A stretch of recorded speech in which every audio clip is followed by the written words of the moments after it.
ছেলেটা দেখতে কেমন বলতো? ছেলেটা কে রে নাজনীন? দেখে তো মনে হচ্ছে আমাদের এখানকার কেউ না। গোয়েন্দাগিরিতে করতে বলিনি এত। ছেলেটা দেখতে কেমন এটা জিজ্ঞাসা করেছি। তামিল হিরোদের মতো দেখতে।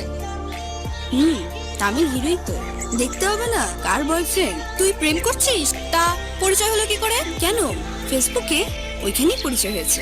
আর এর মধ্যে আমাদের একবার দেখাও হয়েছে। তুই এত দূর চলে গেছিস আর আমি তোর বান্ধবী হয়ে আজকে জানলাম। তা কোথায় দেখা করেছিস? আরে মা বাবা গেল না ফুপুদের বাড়িতে, তখন আমার বাসায় দুদিন ছিল। তোর তো অনেক সাহস বাবা, একবারে বাড়ির ভেতরে রেখেছিস। বাবু আমার মাথার দিক বেরোলো, এবার কান্নাটা থামাও। কেন কান্না করছো বলো আমাকে। আমি বকুলকে বিশ্বাস করে তোমার কথা বলেছিলাম। বকুলের মাকে সব বলে দিয়েছে, ওর মা এসে আবার এসব বলে দিয়েছে। জানো আমার খালাতো ভাইয়ের সাথে ওরা আমার বিয়ে ঠিক করে ফেলেছে। তুমি প্লিজ কিছু একটা করো। তুমি পালাতে পারবে? পারবো। হ্যাঁ, কাল তুমি তোমাদের নতুন বাস স্ট্যান্ডের সামনে থাকবে।